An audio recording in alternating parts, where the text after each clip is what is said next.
Halo, assalamualaikum warahmatullahi wabarakatuh teman-teman semua. Kembali lagi di channel aku bersama aku Eka. Nah, yang sudah lulus di CPNS tahun 2019, wow, saya ucapkan selamat ya dan sukses selalu.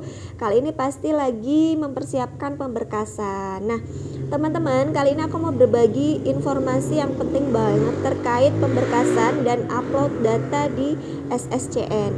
Nah, dalam upload data di SSCN, teman-teman harus melakukan pengisian daftar riwayat hidup. Nah, ini nih yang tidak boleh salah data-datanya dalam pengisian daftar riwayat hidup. Teman-teman harus perhatikan ya, karena ini adalah isian data pribadi teman-teman. Jadi jangan sampai salah. Nah, hal ini sudah ditekankan. Saya ambil informasinya dari Twitternya Abi Ridwan gitu ya. Pastikan isian DRH teman-teman valid dan tidak boleh salah gitu ya. Oke, kita akan bahas satu persatu apa aja yang tidak boleh salah dalam mengisi DRH. Sebelumnya teman-teman yang belum subscribe silahkan subscribe dan klik tombol loncengnya yang notifikasi semua supaya teman-teman dapat video terbaru dari aku terus. Dan jangan lupa share dan like. Oke teman-teman, silahkan ikuti grup WhatsApp ataupun Telegram saya di link deskripsi. Yang belum follow akun saya silahkan follow di Instagram dan Facebook. Oke ya teman-teman, seperti tadi yang sudah saya sampaikan, saya akan membahas satu persatu apa sih data yang tidak boleh salah ya teman-teman. Yang pertama itu adalah nama lengkap. Nah, ini banyak banget yang bertanya melalui DM ataupun akun Instagram ataupun Facebook ya, melalui Facebook ataupun komen di link YouTube gitu ya. Menanyakan, "Kak, nama saya itu kurang spasi gitu ya." Terus ada yang misalnya Maulidah tapi nggak pakai H, bagaimana ya Kak gitu. Nah, itu teman-teman harus perhatikan ya, jangan sampai salah namanya ya. Jika kurang, teman-teman saat pendaftaran kemarin kan mengisi data di SSCN. Nah, ketika ada namanya yang masih salah, itu teman-teman bisa diperbaiki di pengisian di RH ini gitu ya. Jadi teman-teman harus cek dan teliti lagi dari awal pengisian hingga akhir ya. Karena nama ini menjadi identitas teman-teman yang paling utama. Dan sebaiknya nama di ijazah, kemudian nama di KK, nama di KTP itu tuh harus sama ya teman-teman, jangan sampai berbeda gitu ya. Kalau bisa disamakan. Nah, ini tips juga buat teman-teman yang mungkin belum daftar CPNS. Kalau ada kesalahan data sebaiknya bisa diurus mulai sekarang supaya nanti ketika teman-teman lulus dan pemberkasan, teman-teman juga nggak bingung lagi, aduh dataku salah gitu ya. Jangan sampai seperti itu ya. Adalah nama lengkap ya teman-teman, jangan sampai salah, harus teliti. Oke, yang kedua adalah NIK ya, nomor induk kependudukan ya. Ini juga jangan sampai salah. Nah, NIK ini harus disamakan dengan KK ya, nomor induk yang ada di KK. Nah, itu harus sama. Jadi teman-teman harus seteliti mungkin dalam menulis NIK. Nah, ketika salah kenapa? Ya tidak dapat diidentifikasi teman-teman. Kan kita data diri kita dari situ, dari NIK itu ya teman-teman ya. Jadi nanti akan ketahuan semua gitu ya. Kita siapa, tempat tanggal lahir di mana, kemudian alamatnya di mana. Nah, itu adalah identitas kita yang utama. Jadi itu jangan sampai salah gitu ya. Oke, yang nomor 3 itu adalah tempat tanggal lahir. Nah, ini yang sering sekali terjadi. Jadi ketika Kak di ijazah nama saya yang dimasukin misalnya kabupatennya gitu kan. Kemudian ketika di KK yang dimasukin nama provinsi, ini seperti apa gitu.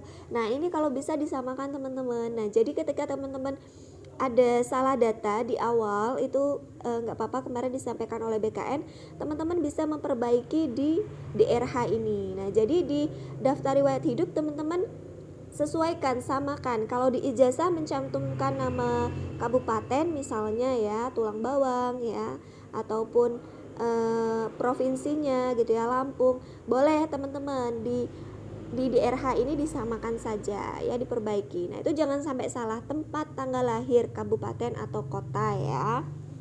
Nah, itu sebagai contoh ya untuk provinsi tadi. Kalau seandainya yang dicantumkan provinsi ya provinsi, yang dicantumkan kabupaten ya kabupaten, yang dicantumkan kota ya kota gitu yang ditulis. Jadi jangan sampai berbeda gitu ya antara data yang satu dengan data yang lainnya. Nah, ini harus disesuaikan. Itu teman-teman. Ya, selanjutnya yang nomor 4 itu adalah data sekolah teman-teman. Jadi identitas sekolah teman-teman itu harus benar ya dari yang teman-teman lamar formasinya. Misalnya menggunakan data S1 ya. Kemudian di sekolah tinggi mana atau di institut mana, universitas mana, itu harus benar datanya. Jangan sampai salah gitu ya. Karena ini nanti akan dicocokkan teman-teman dengan data teman-teman. Jangan sampai yang ditulis dengan yang diunggah di SSCN itu berbeda gitu ya. Kan bisa jadi mungkin saking paniknya atau capeknya kita ketika ngisi di RH nulisnya institut tapi yang diunggah universitas. Nah, itu harus diperhatikan ya teman-teman, dicek sebisa mungkin teman-teman cek kembali deh ketika sudah mengisi di RH, jangan buru-buru ya, buru-buru dilanjutkan karena waktunya masih lumayan panjang ya, dari mulai 6 ya, 6 November ya teman-teman, dan ini masih tanggal 3 ya, artinya masih ada 3 hari lagi gitu ya. Jadi teman-teman harus siapkan baik-baik data tersebut. Ya, selanjutnya adalah nomor ijazah teman-teman. Nanti teman-teman akan diminta untuk mencantumkan nomor ijazah ya teman-teman. Nah, ini adalah dari SD sampai pendidikan terakhir teman-teman. Nah, ini jangan sampai salah nomor ijazah karena apa? Otomatis untuk cek keabsahannya di situ kan ya teman-teman, dari nomor ijazah tersebut. Nah, ini ijazahnya asli atau tidak gitu ya. Artinya resmi atau tidak begitu teman-teman. Nah, jadi harus dicek kembali karena memang dalam pengisian DRH itu dibutuhkan ketelitian, konsentrasi. Sebisa mungkin teman-teman harus slow, santai dalam mengisi ya, jangan terburu-buru karena nanti takutnya salah teman-teman gitu kan. Takutnya salah dalam mengisi data tersebut gitu ya. Ya, yang selanjutnya adalah keluarga inti teman-teman, yaitu suami atau istri atau anak bagi yang sudah menikah ya. Kalau bagi yang belum otomatis ya keluarganya dari bapak, ibu ya, saudara kandung mungkin begitu ya. Nah, jadi harus diteliti. Nah, ini terkait dengan nama. Ini kan kita juga ada kartu keluarga ya teman-teman. Nah, itu kan disesuaikan saja di situ untuk nama, identitas tempat dan tanggal lahir gitu ya, statusnya masih hidup atau tidak. Nah, ini nanti akan dicantumkan. Nah, teman-teman harus teliti mungkin dan jangan sampai salah untuk data nama, suami atau istri ataupun anak. Nah, ataupun yang masih belum berkeluarga, teman-teman bisa mencantumkan data diri saudara kandung ya, ibu. Bagi yang sudah menikah bisa dicantumkan ibu mertua. Nah, itu juga nanti akan harus diisi. Jadi keluarga inti ya, terutama jangan sampai salah gitu teman-teman ya. Ya, selanjutnya adalah riwayat pekerjaan teman-teman. Nah, riwayat pekerjaan ini bagi teman-teman yang sudah bekerja, teman-teman sebisa mungkin mencantumkan deh ya pengalaman pekerjaannya. Karena apa? Tujuannya adalah untuk ini nanti berkaitan dengan penentuan gaji pokok teman-teman ya. Akan ada penghargaan lah bagi yang sudah bekerja ya, sudah mempunyai pengalaman pekerjaan, akan ada penghargaan tersebut. Nah, jadi teman-teman mencantumkan data pekerjaan dan teman-teman harus mengupload buktinya. Misalnya teman-teman mendapatkan SK nomor berapa, ini itu nanti harus ditulis ya untuk surat ketentuan kerjanya, begitu teman-teman, jangan sampai salah. Oke teman-teman, ini yang terakhir ya yang ditweetkan oleh AB Ridwan, yaitu data prestasi. Jadi teman-teman nanti harus mengisi data prestasi, kemudian penghargaan bisa dimasukkan teman-teman ya. Harus cek teliti prestasi apa saja yang sudah diraih, teman-teman bisa masukkan di situ. Nah, pesan saya kalau bisa semua deh ya, jangan tidak dimasukkan karena ini bisa menjadi poin plus buat teman-teman ketika pengajuan NIP nanti gitu ya teman-teman, karena data ini nanti akan digunakan untuk pengajuan NIP, jadi jangan sampai salah ya teman-teman. Dan ingat, ketika teman-teman lolos CPNS bukan berarti teman-teman nanti akan lolos dalam pemberkasan ya. Bisa jadi nanti ketika dicek keabsahannya tidak benar, maka teman-teman akan dibatalkan kelulusannya. Begitu ya teman-teman. Jadi sebisa mungkin harus hati-hati dan data yang dimasukkan adalah data yang benar gitu ya, data yang nyata sesuai gitu teman-teman.